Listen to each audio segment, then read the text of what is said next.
Good morning, everybody. We are going to make some breakfast sausage. This morning I'm using 1 pound of ground pork, and this is just ground pork, no seasoning to it.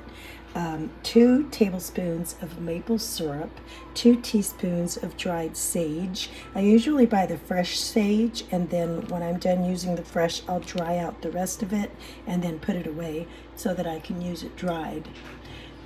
And then 3/4 tablespoon of garlic powder, 1 tablespoon of onion powder, 2 teaspoons of either freshly ground pepper or I'd say 1 teaspoon of ground pepper, and then a half a teaspoon of red pepper flakes, and also we're going to be using a half of a tablespoon of sea salt, and I'm actually using kosher salt. That works just fine.